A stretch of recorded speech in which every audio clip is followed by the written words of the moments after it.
Gaza के अंदर असली लड़ाई सुरंगों के अंदर होनी है और इजराइल ने सुरंग युद्ध की पूरी तैयारी यहां कर ली है। इजराइल ने एक स्पेशल फोर्स और स्पेशल बॉम्ब सिर्फ सुरंग युद्ध के लिए ही बनाए हैं। जब यह सुरंग युद्ध शुरू होगा तो आतंकियों को बहुत बुरी मौत झेलनी होगी, क्योंकि इजराइल सुरंग से बाहर निकलने का रास्ता ही बंद करने वाला है।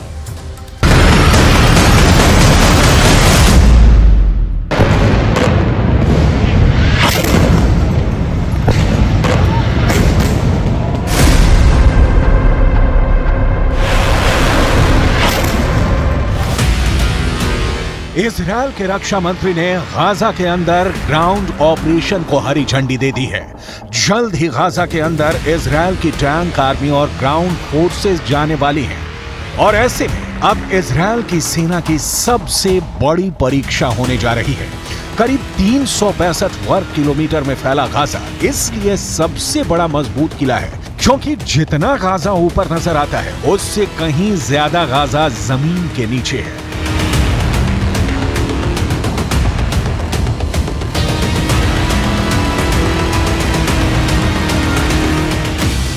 गाजा के इन सुरंगों में 2 मंजिला इमारतें होने के दावे किए जाते हैं और इनका रास्ता सुरंगों से होकर खुलता है।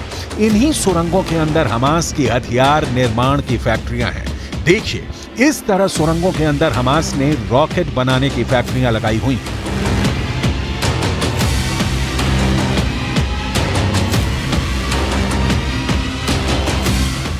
दावा किया जाता है कि गाजा के अंदर 500 किलोमीटर लंबाई की फैली हुई सुरंगें हैं। इन सुरंगों के अंदर हमास के आतंकी चूहे की तरह छुपे हुए हैं और जैसे ही इजरायल की सेना गाजा के अंदर घुसेगी, हमास के आतंकी इजरायली सेना पर टूट पड़ेंगे।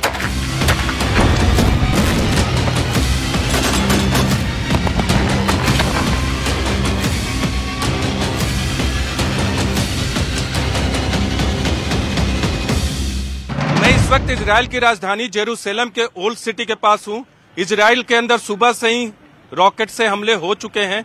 दरअसल गाजा के अंदर से सुरंगों का युद्ध कोई नया युद्ध नहीं है। 2006 में भी इजराइल ने गाजा में सुरंगों को नष्ट किया था, लेकिन अब ऐसा दावा किया जा रहा है कि वहां सुरंगों की संख्या बढ़ चुकी है और यही एक बड़ी चुनौती बनकर इजराइल की आर्मी के लिए उभरी है। इजरायली डिफेंस फोर्स के पास सुरंगों को ढूंढने, बंधकों को छुड़ाने, सुरंगों को साफ करने, निष्क्रिय करने और नष्ट करने की क्षमता है।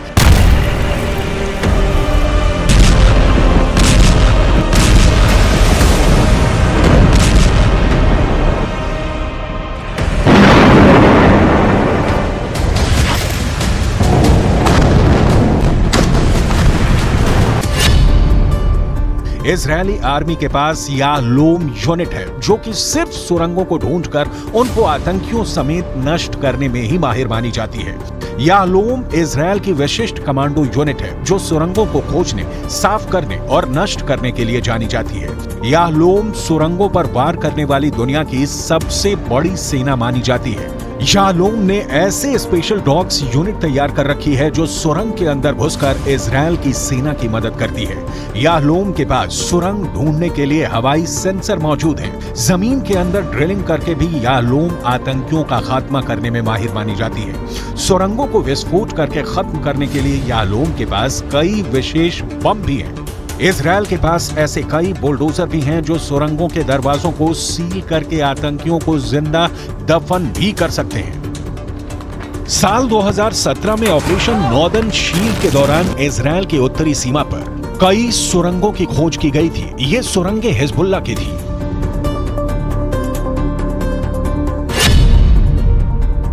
तो इजरायल डिफेंस फोर्स ने सुरंगों को बंद करने के लिए ट्रक भरकर हजारों टन गीले सीमेंट सुरंग के अंदर डाल दिए थे। आतंकियों को बहुत बुरी मौत मारने के लिए कई बार इजरायल की सेना इन सुरंगों के अंदर सीवर का गंदा पानी भी डाल चुकी है।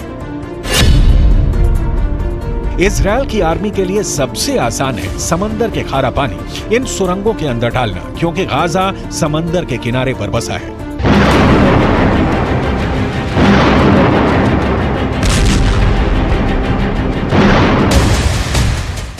फिर भी कई कारणों से हमास की सुरंगों को ढूंढना और उन्हें नष्ट करना भी कोई साधारण मामला नहीं होगा।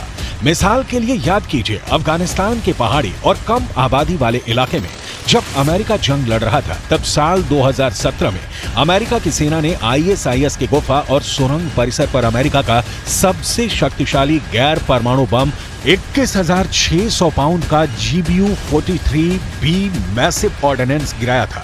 लेकिन प्राकृतिक गुफाएं इतनी मजबूत होती हैं कि उन्हें तहस नहस करना आसान नहीं होता है।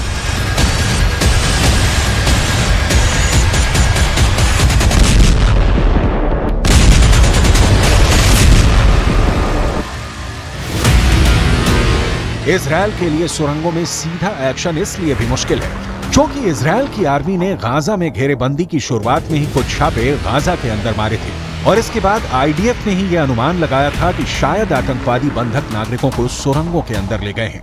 ऐसे में किसी भी सुरंग को बेरहमी से फोड़ डालने के लिए इजरायल मानसिक रूप से कितना तैयार है, ये भी देखना होगा। कुछ ऐसी रिपोर्ट्स भी आई हैं जिनमें दावा किया गया है कि इजरायल ने ऐसे बम बनाए हैं जो जमीन के ऊपर नहीं फटते हैं, बल्कि वो जमीन के कई फीट अंदर जाकर फटते हैं। ऐसे में मोटी कंक्रीट से बनी सुरंग की दीवार भी फट सकती है और सुरंगें नष्ट भी हो सकती हैं। आतंक की इन सुरंगों को नष्ट करना भी इजरायल की सेना का एक प्रमुख लक्ष्य है। साल 2008 और साल 2014 में जमीनी अभियानों में इजरायल सुरंगों को नष्ट भी कर चुका है।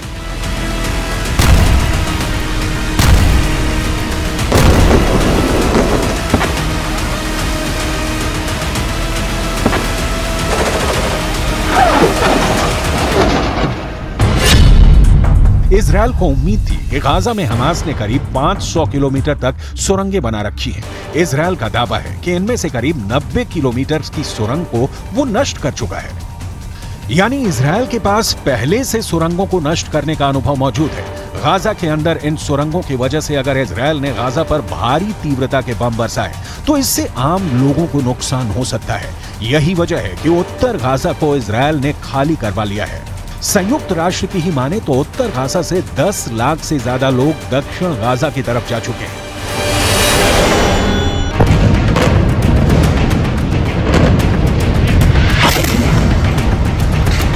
गाजा के अंदर पानी की सप्लाई का हाल बहुत बुरा है। दरअसल युद्ध की शुरुआत के साथ ही इजरायल ने गाजा में पानी की सप्लाई बंद कर दिया था। हालांकि इजरायल ने अब यह दावा किया है कि वो दक्षिण गाजा में पानी की सप्लाई करेगा, लेकिन अब तक कुछ भी तय नहीं है। अब तो फिलिस्तीन के अखबारों ने भी यह दावा किया है कि पानी की कमी की वजह से गाजा के लोग नहा नहीं पा रहे हैं, जिसकी वजह से त्वचा की बीमारियां होने लगी हैं। इजिप्ट के पास मौजूद वो रफा क्रॉसिंग, जिसके बाहर सैकड़ों की संख्या में पूरी दुनिया से आए राहत सामग्री के ट्रक खड़े हैं, वहां पर भी वॉर गेम चल रहा है। जब बाइडेन ने इजरायल का दौरा किया था, तब इजरायल से जाते हुए वो ये बयान देकर गए थे कि शुक्रवार को रफा क्रॉसिंग खोल दी जाएगी और राहत सामग्री अंदर जाएगी, लेकिन इजरायल की तरफ से इस पर कोई बयान नहीं आया। हालांकि जब इससे पहले भी रफा क्रॉसिंग को खोलने की बात हुई थी, तब इजरायल ने वहीं पर एयर स्ट्राइक कर दी थी। जाहिर सी बात है, रफा क्रॉसिंग को खोलना इतना आसान नहीं है, क्योंकि इजरायल को डर है कि राहत सामग्री कहीं गाजा के अंदर से होते हुए आतंकियों की सुरंगों में ना पहुंच जाए। पहले से इजरायल ये दावा करता रहा है कि पूरी दुनिया ने गाजा को कई सालों में जो मदद भेजी है, दरअसल वो मदद आतंकियों के पास पहुंची है और उसका इस्तेमाल ऐसी ही सुरंगों को बनाने के लिए किया गया है।